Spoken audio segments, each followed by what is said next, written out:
Okay, good afternoon, dear esteemed viewers of the community show webinar. Thank you for viewing Safe Space TV all the time. And this is our 8th edition of this conversation. We've talked about several things and we shall talk about more things in the future. So we hope that you get hooked to this channel, you subscribe and watch all the conversations we have.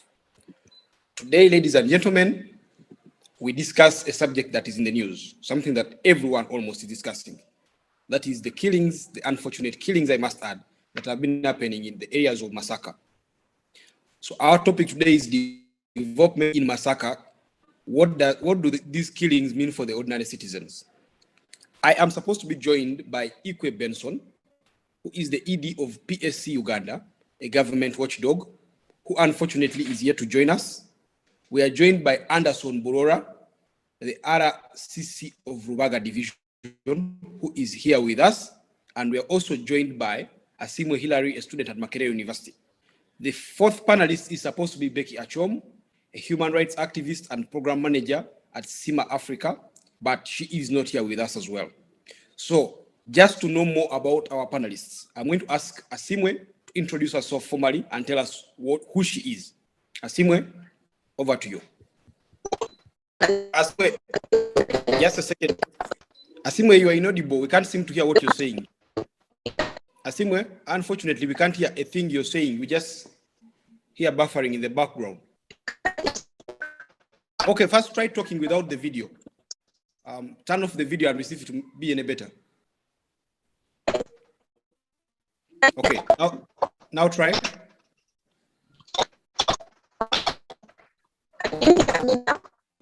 No, it is still complicated. Okay, first try to sort it out. Let me get to Anderson as you work on your network. So Anderson, this is your third time on this channel, and we are very grateful that you're always available when we call you. We are forever appreciative. So we take these things for granted. Whenever you come, we say Anderson is the RCC. Previously, we said of Nakawa, and now we have to say of the Rubaga Division. For the ordinary members of this conversation, the Mutwa level. The audio, I hope that is allowed. In the event that is like a referee in a game. So if you know the role of a referee in a game, then that is an RCC. He's there to arbitrate, he's there to foresee, he's there to supervise government programs as a body that is interested in the works of the executive. So RCCs represent the interests of the executive in the respective communities or districts. The nature of the job is actually so wide, just as the interests of the government and the executives are. Usually because it is more of an independent body answerable to the president and the government, there are usually so many things that are done in between there. And it is in the interest that these things are settled in the interest of government and not the interest of any other body. But also they coordinate and they head security in the areas. When they say they head, it doesn't mean that they are on top of everything, but they supervise and coordinate security bodies, and they act as anchors in security because of the different sister security forces available. So the RDC is meant to make sure that all of these bodies work in unison. For example, we have UPDF, we have police, we have ISO, we have other joint security organizations or systems. All of them are supposed to work together, and it is hard for them to come together unless there is one who is willing to bring them together. Usually the police would like to work independent, the army the same, because they have different offices. But the RDC or RCC helps to bring people together, to work together and execute some of these missions. So that is briefly the work of RDC or RCC to those who didn't know. I submit, Godwin. Thank you, Anderson. That was a good submission. Now, Asiimwe, is your network on now? But is it better? Have you moved somewhere else? First, try to speak and we see. Yeah, I have. Okay, we can hear you a little bit better. It's not yet the best, but try to introduce yourself so we can see if it can sustain a long conversation. Okay, so yeah, I'm Asiimwe Hillary, a medical student in third year in medical university, and I currently serve as the 86th field representative counselor of the School of Medicine. Yeah, and I'm aspirant in Uganda National Students Association as the female, as the representative of the delegate. I'm aspiring for Secretary of Women Affairs in UNA, that is Uganda National Students Association. Yeah, I'm really happy to be here, and I hope we interact more and learn and educate each other. Thank you so much. Okay, thank you, Asiimwe. The last minutes of your introduction were much better. They were more audible, and we hope that the network gets even better for the rest of the conversation. So we normally have 4 panelists. Like I said earlier, 2 haven't joined us, so I'm stuck with the 2 of you, at least for now. So we shall just start our conversation with the 2 of you. So if I keep calling you more often than you expected, just understand that we are constrained by the fact that we are 3 people here. So let me give you a background to the conversation we have today. The last few weeks have been tense, and I mean tense, for the ordinary people of Uganda, especially those living in Greater Masaka region. No less than 29 members of this particular community have lost their lives violently at the hands of individuals who hacked them to death crudely using machetes in the most brutal of ways. A couple of others have been left with life-threatening injuries, and we hope and pray that they get better and get back to work and get back to the communities. Many people across have been left in shock. The police, fortunately, has reacted, and a serious operation in the region. They've enhanced community policing, enhanced patrols, and as of today, the murders have been reduced to 0 in the last couple of days. There was a time when we woke up and it was the normal that there would be a day. Now we've gone for days, any of these deaths, and that is commendable. Leaflets with messages have been cited as far as Bushenyi, and videos have also been shared on social media. Most of these have been captured actually by CCTV, private CCTV footages showing men, and men in the sense of the word men. There has not been any woman so far involved, holding machetes, moving about as if they were trying to break into people's property. One of them was in Nansana, and there is a more recent one in black and white that has sent people scared. Now, as it stands today, the government and the security organs have said, let's keep calm. This is going to get to pass. They've called for cooperation, they've called for vigilance among the population. However, a section of government insiders, including the Minister of Information, have blamed it on politics.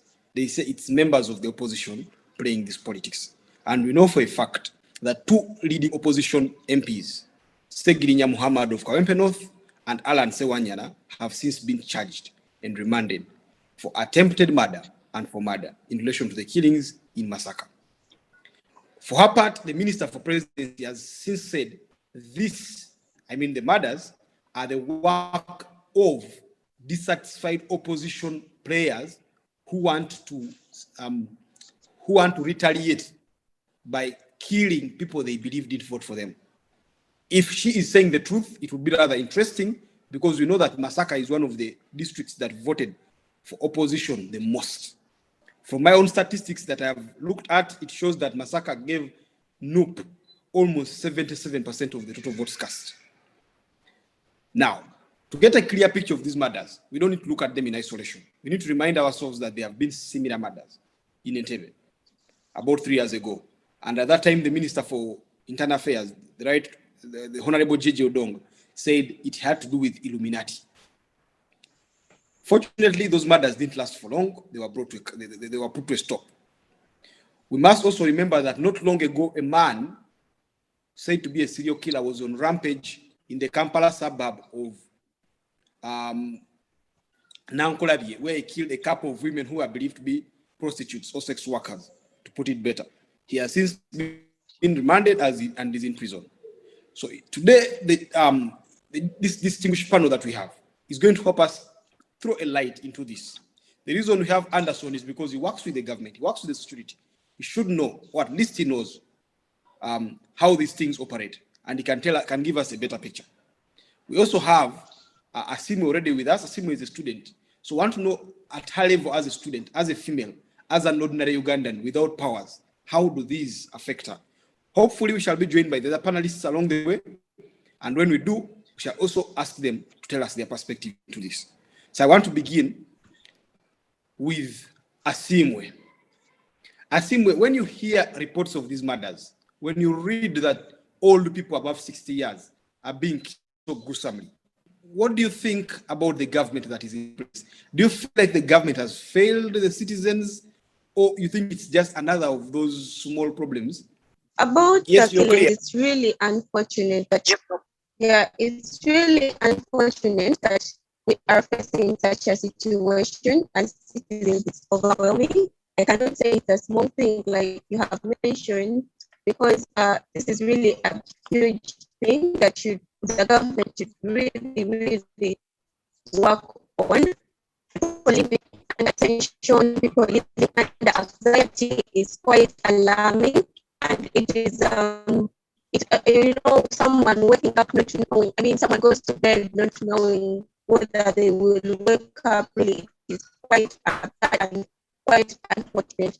So, the government, on my side, I should say it has failed when it comes to that, and there is room for it to work it out. Quoting from one of the people that were speaking over media, and they were like, we are having our police, we are having the LDU, and then people that are deployed overnight during the curfew times. I mean, if we are having heavy security at night, how come that we are having killings taking place during the night where we are having deployment of security? Really, putting it on opposition is quite unfortunate, because these are people that the government itself has deployed people to handle the security at night. So how are these people able to go and do the killings? Where are the police? Where are the LDUs? Where are the security that have been deployed? What are they doing overnight as these people go on with the killing? And when it comes to putting it on the side of opposition, I feel really it is not the right thing to do. I mean, pointing fingers to the opposition, very well knowing that Masaka is a stronghold of opposition. I mean, it could be a political thing, yes, one or the other, but it is not right to, I don't think it is right to hold the MPs in custody, under custody, and you are saying, in the face of the people, you are throwing it to the people that these are the people that are killing you. It may even get worse, that the citizens themselves are tired of the regime probably, and they're trying to do whatever they can to see that maybe the government has failed itself. I mean, it has failed, and that is what they want to show the people. And it is citizens themselves, not particularly opposition or the regime, but citizens, I mean the civilians themselves doing this just to point fingers maybe to the government. So the best thing right now is to get security that has been deployed in those areas, probably, and deploy more and maybe question them, where are you as these killings are taking place? As we are seeing, it's not only happening in Masaka, they are moving towards other places, and Ugandans are living under tension because of what is happening. So it is our humble plea that the government really comes up and does something much better than putting it on the side of opposition, because the killings will continue if they really do that. That is my own thinking, and I hope that the government can do something really, because it is not small, it's sufficient, and I believe it will come. It has happened before. Yeah, this is a scenario that has happened before, so it is happening again, and really people are living under tension. So government should really come out. It's our humble plea and cry to them. Thank you. Over to you, Godwin. Thank you, Asiimwe. Let's move to someone that knows what exactly the government is up to, and that is Anderson. Mr. Burora, not one, not two, but 29 murders in the same district, in the same locality, done almost in the same style, and probably by the same person or group of people. Has the government of Uganda let down the citizens, and to what extent should it be blamed for the murders in Masaka? The government should be commended for stopping the murders first. And secondly, every citizen is responsible for the safety of the other. It is the first line of defense. And the question here is, the army, the security, comes to solve what has failed in a community. The security comes to pretend over a situation that is above the capacity of the citizens. And that is why when it went rampant, it indeed came, and it's a week now without any single report of a murder, and with so many in custody, and with the leads of where this story started or began from.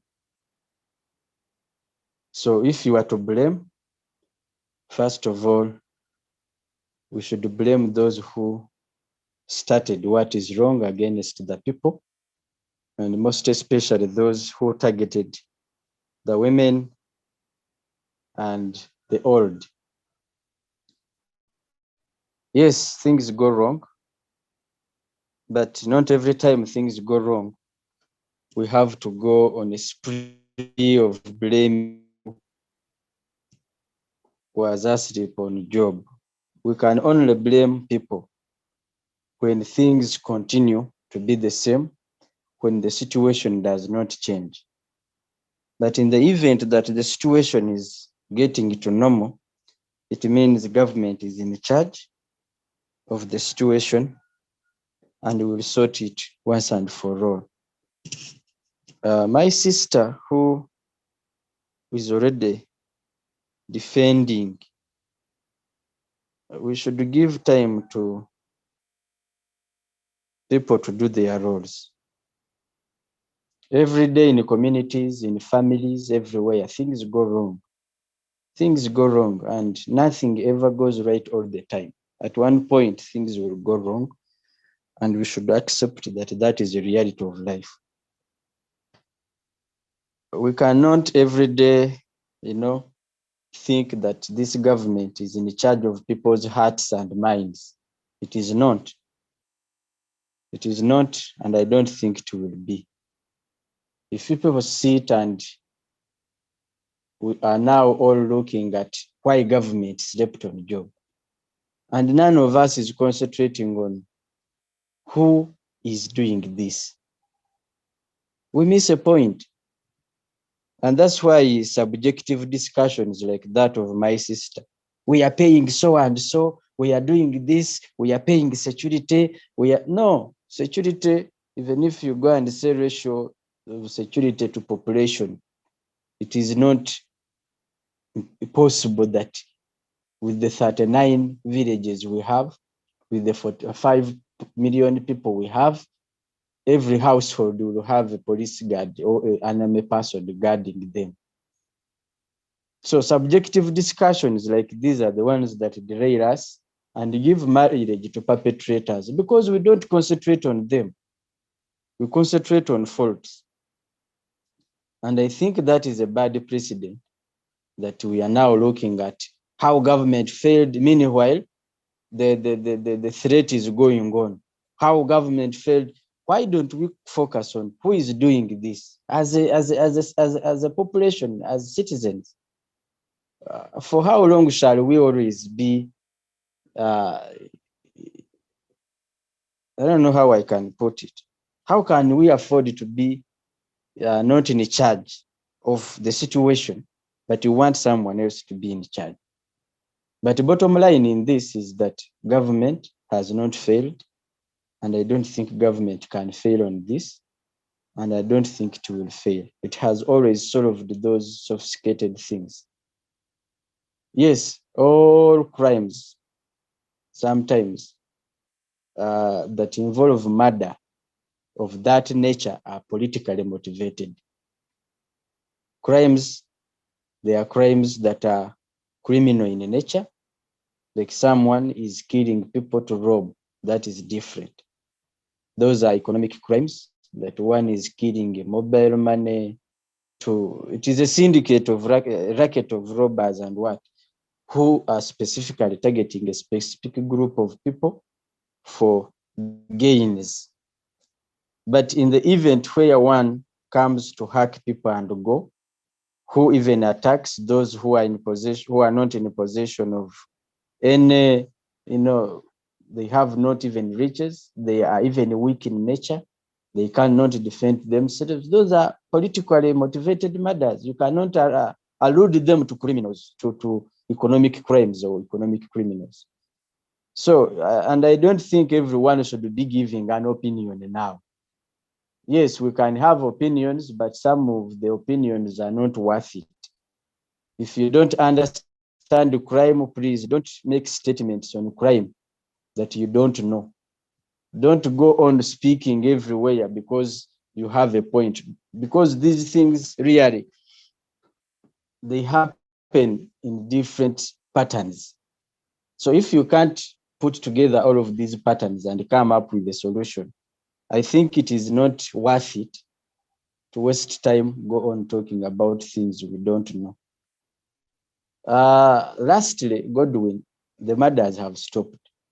But apart from the letters that were dropped in Masaka, all of these letters that were dropped in Namugongo, in Mutundwe, in Masindi, I don't know, here even in Bushenyi, they are not traceable physically. They are online. No one has come up to show these letters, and people are picking it. They are picking these letters from on social media. So some people are sitting somewhere and writing these things and taking pictures and sharing on social media to create panic. What I can assure Ugandans is that they should not panic. The situation is under control. Those who are involved have been arrested.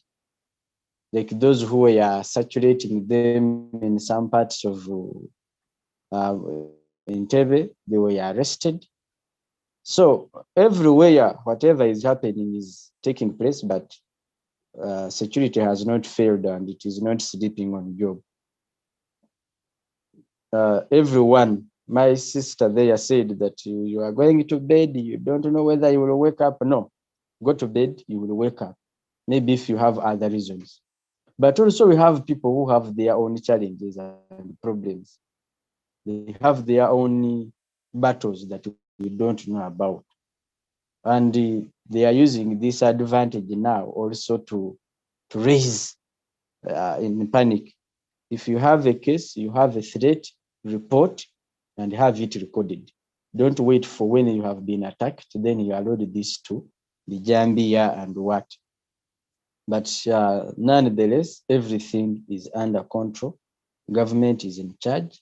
The situation is has been normalized. We are back to normalcy, and we shall, whatever it is happening, I am sure government has capacity to repulse. Back to you, Godwin. Thank you, Anderson. That's very reassuring. I hope that the citizens can take your word that government is in charge, that government is going to guarantee their security. I'm going to move back to Asiimwe. Asiimwe, first and foremost, do you have any response to what Anderson just said before I ask you the question that I'm supposed to ask you?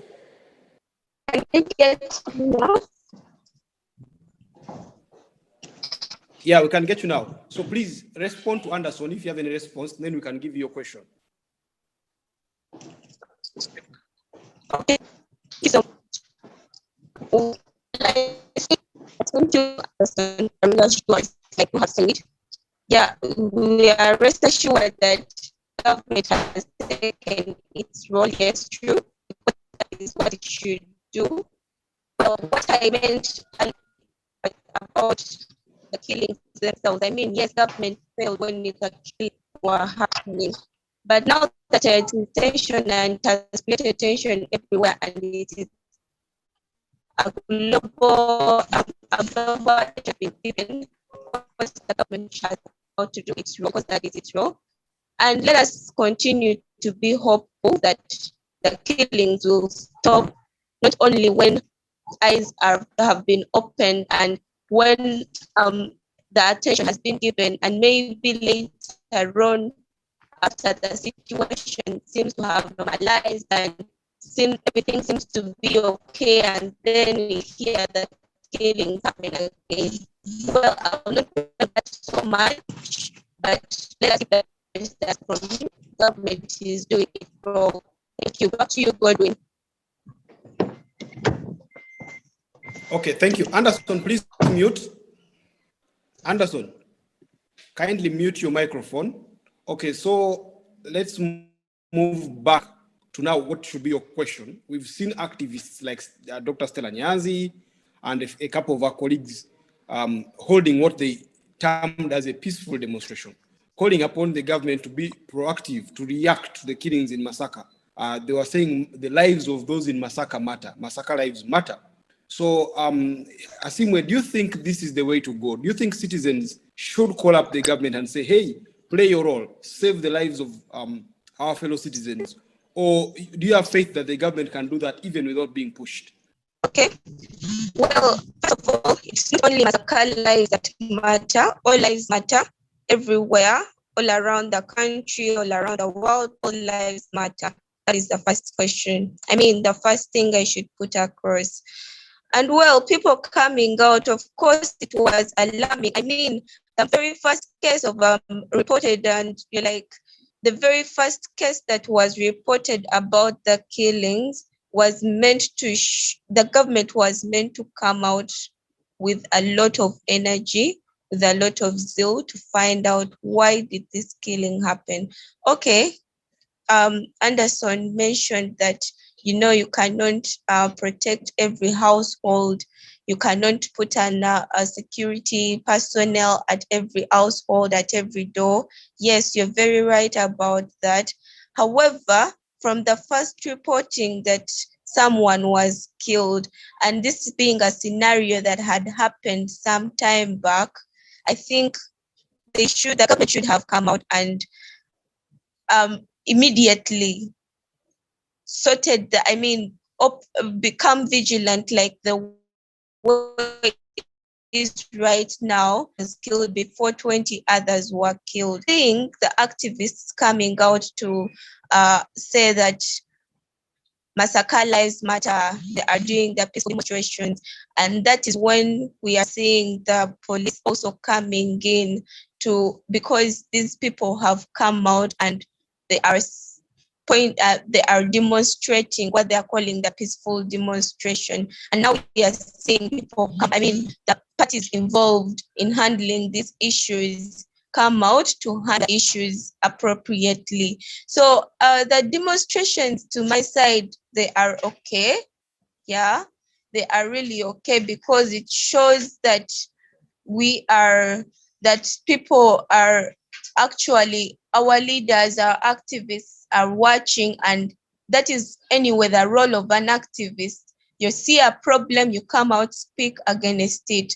And I believe the government would have come out still to handle the situation, but it was a bit slow. And I should attribute that there are two aspects I can attribute this. They're coming out to act.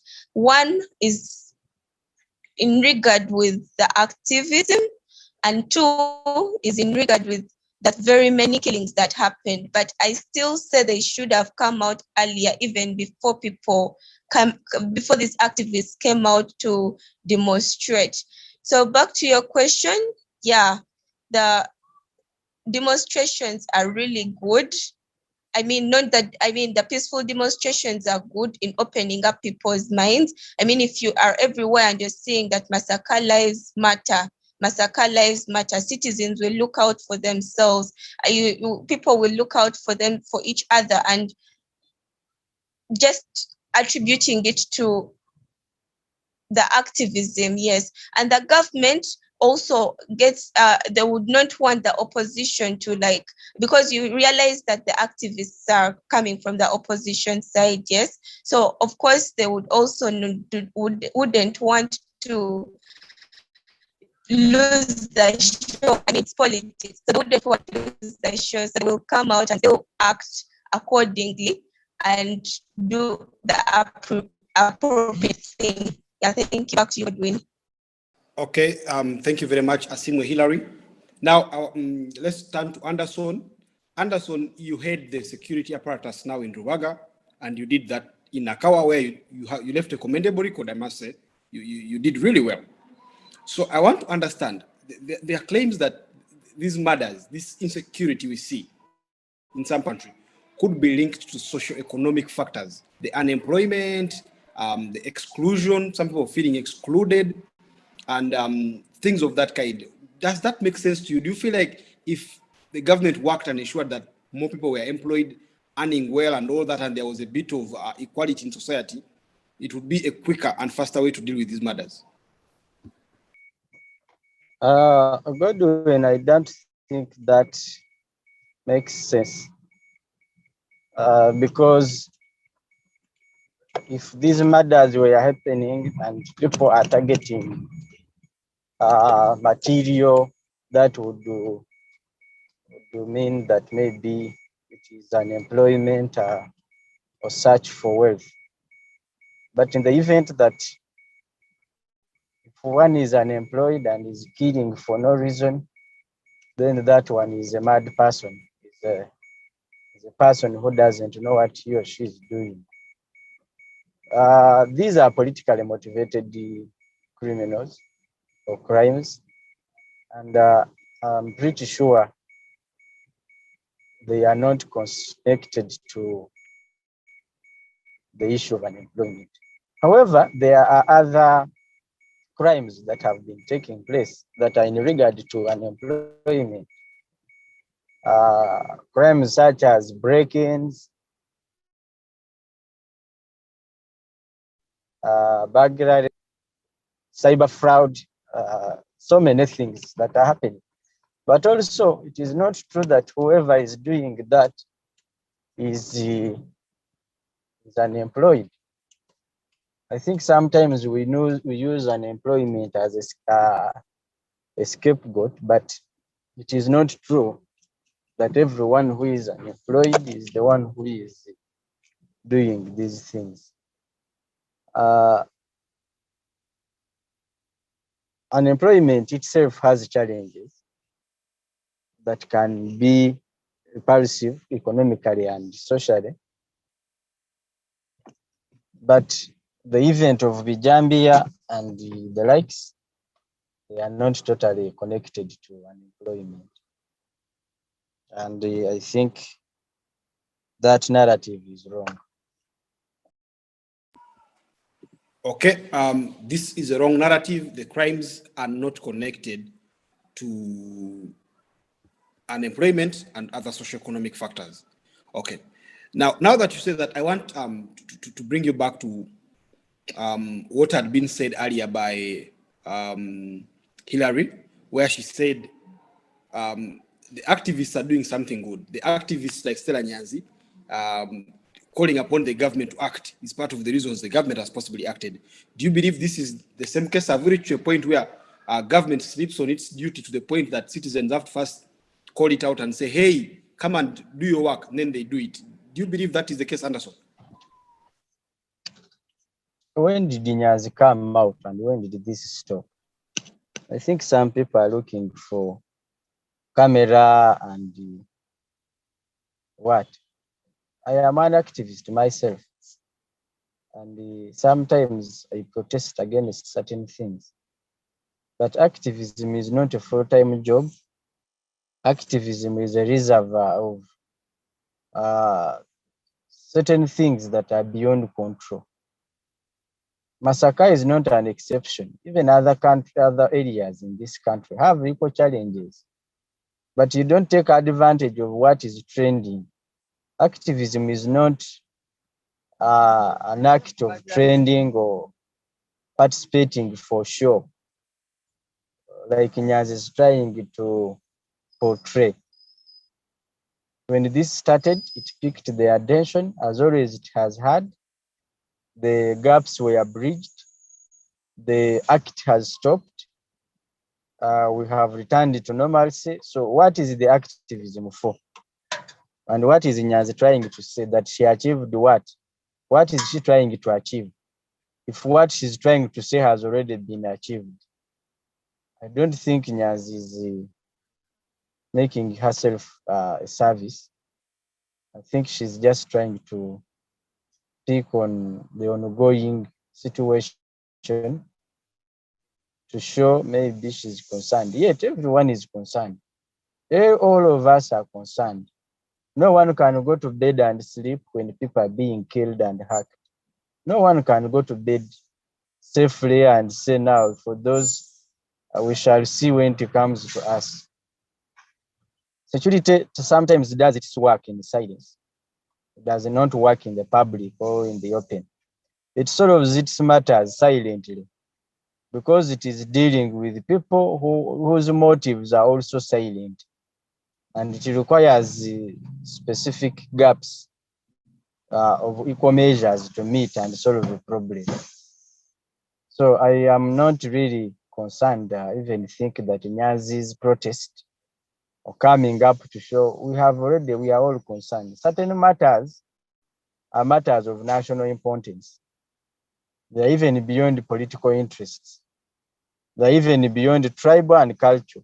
They are humanitarian matters. You don't have to protest over humanitarian matters unless otherwise.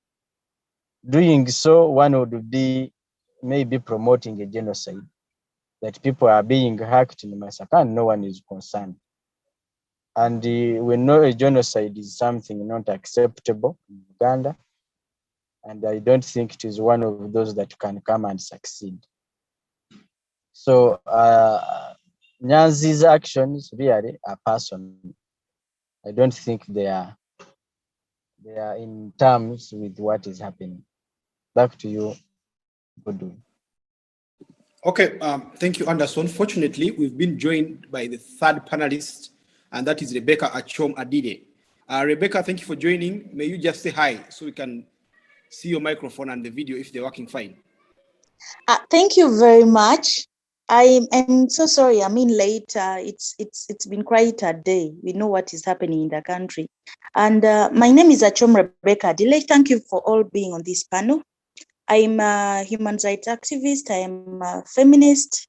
And for those who know me in the activist world, know me for the 2018 coffin demonstration at Parliament when we had the women's murders. That was a hype. a demonstration that earned me an arrest, as if I was a murderer myself, with my colleagues, for speaking up for women who are being murdered in Kampala.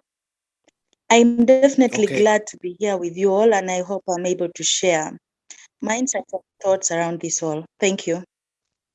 Thank you very much. We're happy that you bring that wealth of knowledge, the activism, all that you've played over these years, and you witnessed the previous murders, the ones in Entebbe, Achom, that I hinted on earlier, and all these things. So, without, here it's baptism of fire. When you come, you get your questions at that particular point. So, without further ado, I'm going to ask you, as a human rights activist, as a feminist, as all those good things you've described yourself, the government has an obligation to protect the citizens of Uganda, their lives and their property. This is supposed to be done so that their human rights under Chapter 4 of the Constitution are realized. So if you were to rate the government's performance in regard to the Masaka murders and the previous ones, the one you mentioned or you hinted on earlier, what would be your rating on a scale of 1 to 10? And why particularly would you give the Ugandan government that kind of rating? I want to actually just give it a 0.1, but I'm going to be dignified a bit and give it a 1. So the Ugandan government is like a shady marriage. When a woman has a husband, so our government is simply a husband that you are in a relationship with, you are married with, you have done everything for it. It claims you voted it. You have made it officially your husband by force without you wanting, and it wants to always impose the rights and say, I am your husband, but it does not take care of you. That is what our government is doing to us as Ugandans. You see, Ugandans are in a position where, who do I run to? And there is nowhere.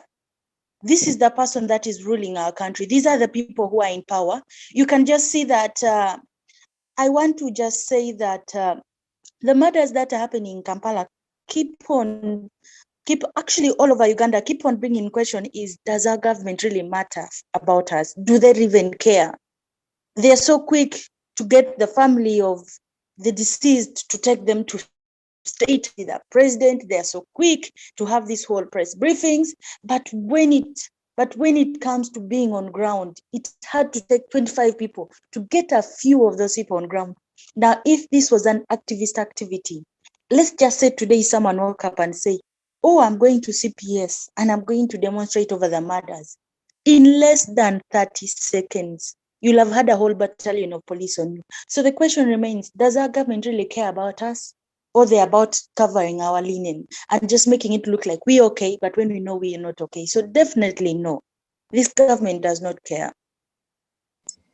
Okay, Hello? a follow-up question to that is, yes, I get you. A follow-up question to that, before you came in, Anderson said that these matters have no connection whatsoever to the socio-economic factors like unemployment, joblessness, the disenchantment of the youth. And he says that if you were to attribute a particular factor to them, he says they are politically motivated. And he says this explains why, while the murders are happening, there is nothing like robbery. They happen to the most vulnerable members of society who barely have anything, not even the strength to fight back the attackers. Do you agree with Anderson, or do you take the view like others that these murders possibly have some socio-economic links? So yes, I want to at a certain level agree with Anderson, but also want to put him on the spot himself as an RDCC.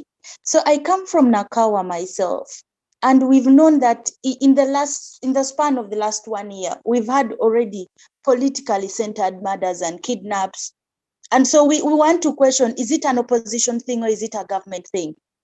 Because from my experience of Nakawa, I know Anderson, he's been the RCC, deputy RCC of Nakawa. We've had cases as well of young people disappearing during an election time, and some have never been found. Example, Bugolobi Market. People come and take them with guns, and we look for them and never find them. So we start to question, do people in our systems also understand what is happening? And do they also know and acknowledge this, but then decide to just keep quiet about it? Or is it intentional that a system of fear is created in the society, and that maybe one part of opposition or all of opposition is blamed for creating an insecurity. We are seeing our MPs getting jailed. They're going to jail. And you keep on questioning. So I know one of them was not even in the country at that time. Where does the links connect? Where obviously you see that it is politically centered, there's always been a card that is played to cover anything that is going to speak about this. And so we need to just start having a conversation as Ugandans beyond just political divides, even when it is visibly clear that there's a political play inside all these matters, with people who may be in political spaces or not taking lead in this. But then how are we going to come out as Ugandans and call out these people, even when we don't know them? How are we going to say, okay, handle this up as Ugandans? So slowly by slowly, we are gradually becoming a country that is at war with itself. So for most people who know, war is not really war with guns and fights. It's just the presence of not being safe. And so when you come to a country like Uganda, we've had, I think I would not even say now 1 year, 2 years where Ugandans don't feel safe in their country, where we're having people speak and disappear. We're having records of people who have never been found. And then we keep on claiming that the murders have started now. The murders in this country started a long time ago. As long as we have names of people who cannot be found and have been taken in questionable ways, then there is an issue in this country. And we need to start having reflections and conversations with ourselves. Where did we go wrong as a country? Okay. Anderson is still off. He's going to join us. Rebecca, I see your microphone on, but we seem not to hear what you're saying. So I wanted to put to you your final question on this particular segment. Yes, please. Okay. Then your final question on this segment. I am on. Good morning, Anderson. Anderson has left. I think he's going to rejoin. And when he rejoins, he will respond to what you... I'm saying good... Yes, please. Okay. So I wanted to put the final question to you. I had asked this earlier to Angela, to Asiimwe Hillary. And the question was, when you see activists like Stella Nyanzi coming out, you said yourself, you went and demonstrated at the parliament. I can hear you. During the previous murders. The question for me is, what goes on in your mind when you're demonstrating? What pushes you to the point of saying that I don't know whoever is being killed, I don't even care who they are, but I am going to show that this is enough and the government must react? How do you get to this particular point, and what is the motivation? What drives you? Rebecca, we can't hear you if you're speaking. Try to unmute and see. Yes, thank you, Godwin Toko. I would want to ask you to rephrase the question.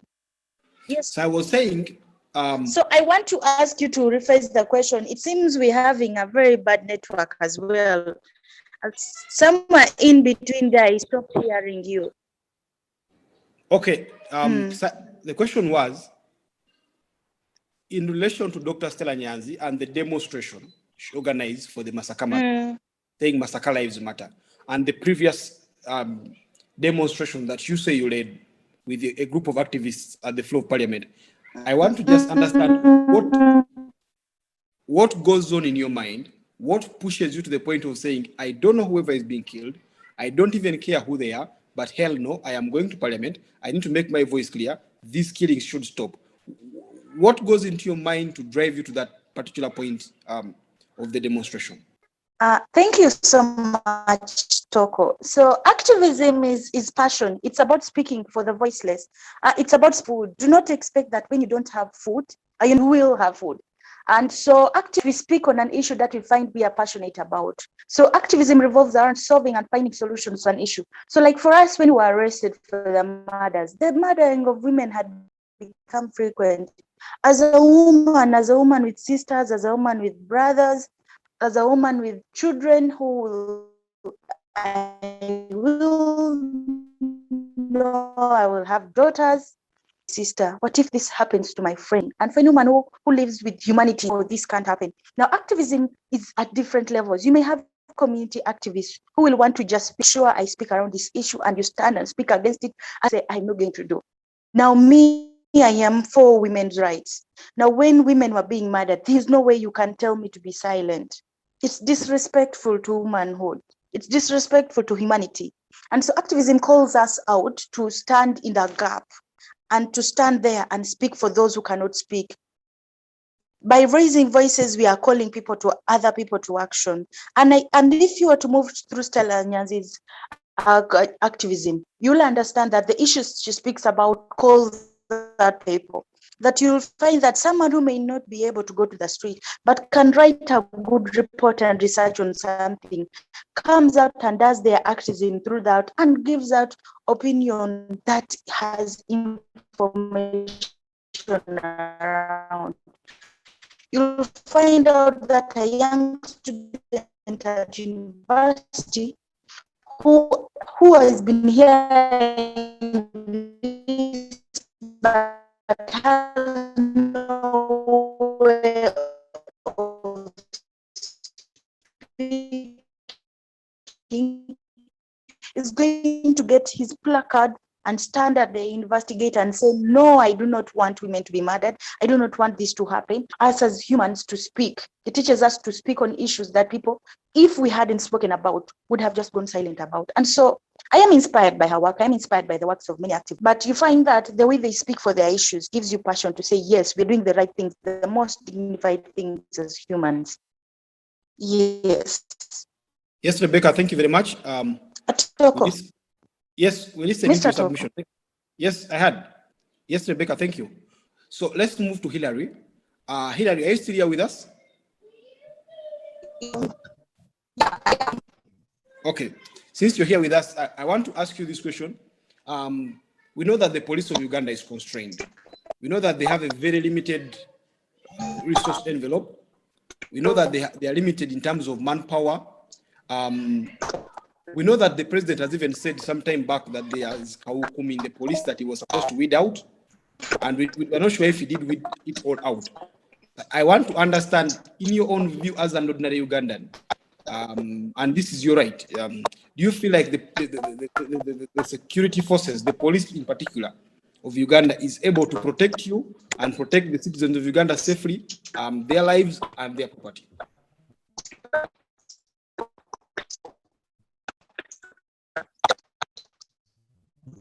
Okay.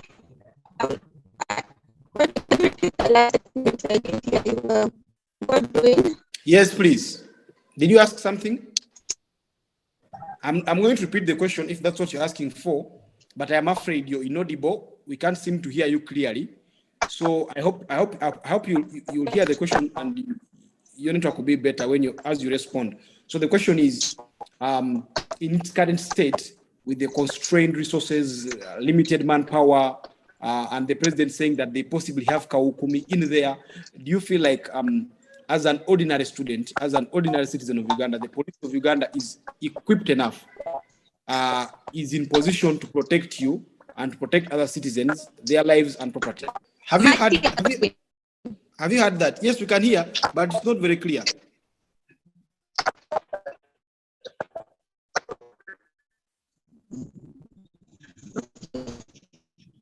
So about your question, yes, the police, truthfully, for each and every job, wherever you are, you need motivation. Well, patriotism is a good thing. You have to love your country and serve it fully. Yes, but I think motivation is also another attribute as working. So coming back to the police and of Uganda and the so-called Kawukumi, I do not know what you meant by that. Well, if motivated, I believe they can work better and better each other day. And you see, when you look into the fiscal policy of Uganda, I think of the government, I think much of the go to security, like I think much of us go to security and army and all that. If they can really get the resources and motivate these policemen to work harder, I mean, motivate them monetary terms to work, I think they will work better than they are doing. That was your question. I didn't get you clearly, but it was about them being given more resources. Yeah, I think the police should be facilitated more. And of patriotism, they should be given more money and resources and maybe more motivate them to work better. Okay, thank you very much. It wasn't the most clear, but we managed to pick what you were saying. You managed to discern the submission you are making. So I want to turn back to Achom. Rebecca, you work with Ugandans at the grassroots, at the ordinary level. You meet and interact with them, I assume, quite often. So just give us a picture. When these ordinary Ugandans, when the women hear that women are being murdered in Entebbe, when the ordinary Ugandan hears that old people are being murdered in Masaka, so ruthlessly and with brute force, how does this affect them? How does it affect their day-to-day engagement, running of their businesses, living their normal lives, and everything along that line? Okay, we've lost Rebecca. We've lost Rebecca again. So I'll bring you back on Hillary. Hillary, from your own perspective, how best can the Ugandans, the ordinary Ugandans like yourself, what role can you play in ending these murders? How can you work with the relevant authorities to ensure that these murders are a thing of the past? Yeah, just like Anderson said earlier, it's our responsibility as citizens to look out for each other and for ourselves too. So if you receive a threat, just like they have been putting the letters all around, or any form of threat, I think it's our responsibility as citizens to report such threat and to report any kind of anything unusual that you come across related to maybe your security. It's important to report, and it's important to look out. If you probably maybe hear someone cry out at a weird time and maybe needing help, I think we should be able to reach out and help them, and maybe call more for help, out there, or for other people, or for the police. Yeah, basically looking out for each other and for ourselves, and reporting anything unusual that may seem to affect their security as a citizen. Okay, thank you. Thank you. Hope Rebecca's network won't jump off again. Rebecca, when you interact with ordinary citizens, when women are being murdered and you interact with people that know about these murders, the women in areas like Entebbe, where the murders were recurring, or the current Masaka killings, when you see these and then interact with ordinary Ugandans who perhaps look like they're in the target group, what goes on in their mind? How do they feel about these murders from your own perspective? Thank you, Godwin Toko. Now, to feel like a woman, just to clarify, the murders that happened didn't happen only in Entebbe, they happened in Kampala areas as well, areas of Wakiso, and that would go up to as far as Nansana. And so the experience is horrific for any human being if you're to think of it. Just imagine your husband, your wife has gone to work, and you expect her to come back home every evening, and then you just hear someone runs back home and tells you, "Oh, Mama Gundi has passed on. She's been murdered." And so in your mind is like, where did I go wrong? She was just roasting some maize to just feed her family. And so for the ordinary Ugandan, it's an injustice that they can't fight for themselves, an injustice that they say government tetuyamba. Why isn't it helping us? And this is the only time I actually want to say that this is one of the most important things that government should be doing, is making sure your citizens are safe and secure. And if you fail to provide that security, then you have extremely failed as a government. Before everyone has something to eat, they must be in an environment that enables them to find what to eat. And that means there must be security. And so for most of these families, they are just, it's a hard on. The thought of a murder, you'll simply see a child dying from an accident to a parent, creates a whole strand of trauma into a family. Now imagine a family that has had a murder of their relative.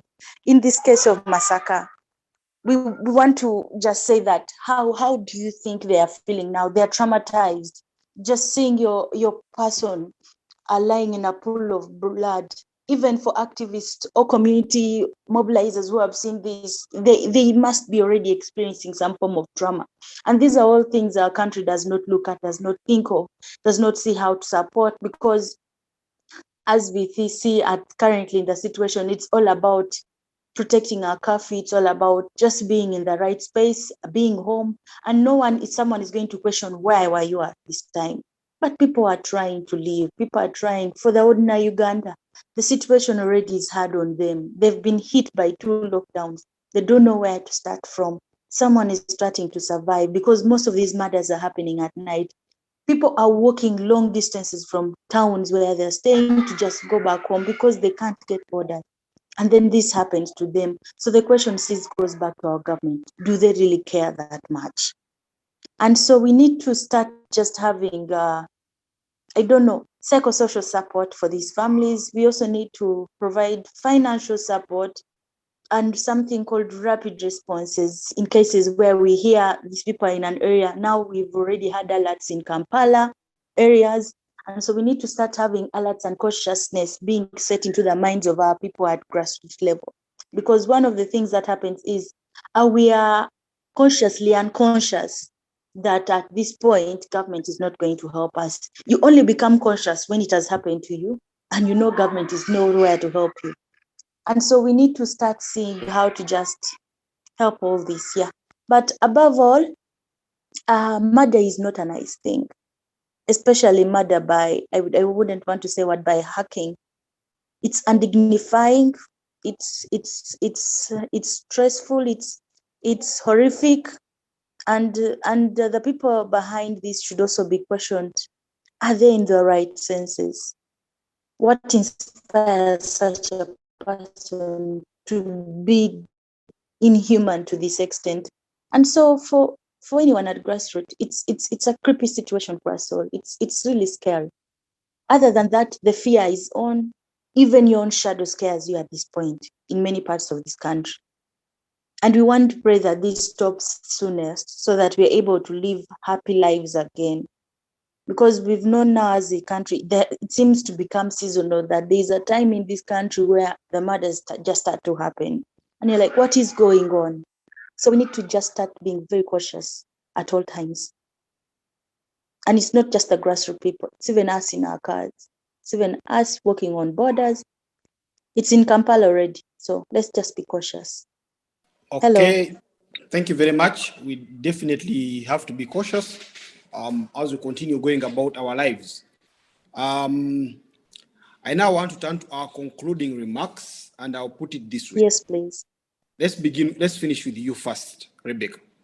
When the Honorable Ibrahim Abiga was murdered in 2018, the government summoned, arrested, and questioned the Mukono woman, Betty Namboze. They accused her of incitement through social media. They said she posted stuff that possibly incited some individuals that then went ahead to carry on the murder. To date, that case has not gone far. No one has been convicted for Abiga's murder. I just want to understand from your perspective, how do these play out in the public? Does this then justify the claim that government is possibly using such murders to play political games? We've already seen that 2 opposition MPs have been arrested in regard to the newer murders. Is there something that they could do differently and they're failing to? Rebecca, the floor is yours, so you respond to that briefly and make your concluding remarks. Okay, so yes, we want to definitely say government plays the political card with these matters, like any government, like any political being does. But the question is, to which extent are they playing this political card? And that's where they go wrong. When we had murders happen, for Burora, for example, it brought in a lot of question. Definitely, again, you bring it back at play. Opposition is always blamed for this. When the women murders were happening, disrespectfully, the IGP called women who were selling maize and everything sex workers, and actually made a claim that in that those are prostitutes. So don't prostitutes deserve to live? And for me, I feel like in a sense, our government always has a blame game for some sort. They never own their I don't want to use the word, but their SHIT. And so it's not right that they never really own their problems, because they are in the government. They are supposed to be handling this. They'll always look for a blame game. Now we have this with Honorable Sewanyana and Honorable Segrinya in jail, and you keep on questioning their interests are in Kampala. I wonder how they get to Masaka, a stronghold of MUK. And so we keep on thinking that government just looks for a conversation around creating a wave of discussion around them and not finding solution. So all these cases of murder, the murders of the clerics that happened in Kampala, we've never had people sentenced. The murders of women that happened in Kampala, we've never had people sentenced. As who started to demonstrate, again, we had cases in court. Those, the murders of Abiriga, it was never solved. Now my question starts to happen, do we really need to start trusting our government with our security, and that they are going, and that the system, now this is even where judiciary gets into play, that the system is actually going to stand there and solve issues that are brought into their table? I don't think so. And so I want to just say that we need to rethink our system as a country. And a system, I mean our government. Is it really pro us, or is it against us, or is it just looking on? Because it may be neutralizing. They say, when you don't stand with me and you don't stand with my enemies, you are in the middle, you yourself are my enemy. The government of this country has become an enemy to its own people, because it is not for its people. It is not with its enemies. It is in the middle there, playing the neutral card of, oh, where do I hit and keep myself valid? You cannot play valid if you're not standing in the right place. And so in my closing remarks, I would want to just say, as Ugandans, we are in a position that no one would want to be in. We are in a position where our lives are no longer in our hands, and we rest our faith only in the Almighty as we are right now. But we must also do our work cautiously, speaking and supporting each other, especially in these times of murders, as we've done in the elections. Because if you walked into the elections, you saw that many times young people spoke for each other. I was disgusted in Nakawa at some point when the Bugolobi boys were the Bugolobi market boys were arrested. They have never been found again, by the way. And in between there, the People Power boys, FTC, but the People Power youths were holding a peaceful rally, but police rushed and bundled them up. But the case was not the same when the boys who were actually taken by armed force were searched for. It was so peaceful. It was so quiet, like no one wanted to know. And so we start to question: Are we pro humanity? Or are we pro a system? And that is where we start to have convictions within ourselves. As long as we don't have convictions within ourselves, then we have thrown our country to the trash. And so I urge all Ugandans, I urge all activists, I urge all politicians, I urge civil society to just be cautious enough and to do the right thing. Have your conviction speak for you. Thank you. Thank you. Let's move to Asiimwe Hillary. Asiimwe, in conclusion, what is your appeal to government in the light of these matters? What should they know? What should they do? How should they go forward?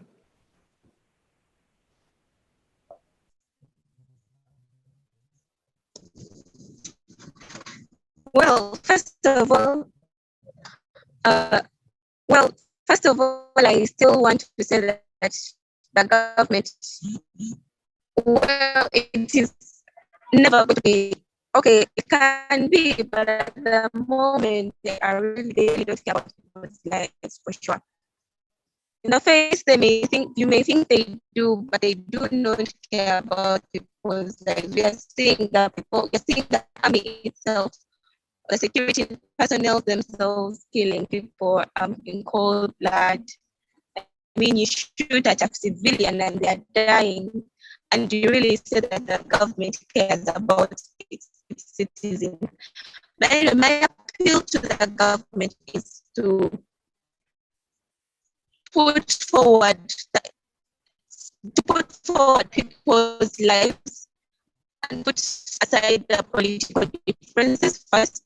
I mean, people's lives are at stake at the moment, and not only now, but for a long time, people's lives have been at stake.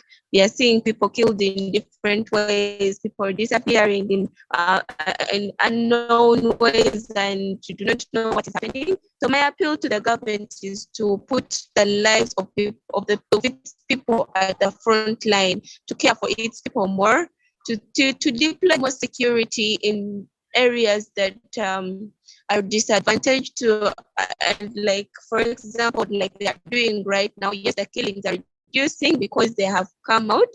So it is our humble plea that they continue to deploy more security, to put the people's lives at the front line, and then the political differences can always come in later, but the people matter, because these are the people that are still, they need the people anyway, always they need the people. So they have to put their lives at the front line. So our appeal is our security first, our lives first, and then nothing can come. Thank you for that. Thank you very much, Asiimwe Hillary. Thank you very much, Rebecca Achom Adille. Thank you very much, Comrade Anderson Burora. We are unfortunate not to have Ikwe Benson, the ED Park Uganda, which is a government watchdog. So thank you very much to our dear viewers. These conversations are weekly. We shall have another one next week, just like we did last week. And we'll always ensure that we give you the best. We discuss from different perspectives and have panelists who have the know-how, the idea of what's going on in this particular kind of scenarios. And we always aim to do that. Of course, you can give us your feedback. You can also let us know if there are particular panelists you want us to host, just in the comment section below. And you can also let us know if there are particular topics you want us to have. We aim to be the best. Please subscribe to this channel. There's a lot of conversation that we are having. We've even introduced the university debates, and we have so many others, the discussion of the youths, the discussion of women, and every other thing that we deem right, we shall surely have. Or that you deem right and let us know, we shall surely have. So thank you very much. This has been the 8th edition of this show. I hope to see you next week with another discussion of a similar kind. And we just remind you once again, subscribe to this channel and turn on the notifications so that you're always notified when these videos are up or when they're running live. Thank you very much. Thank you for being part of us.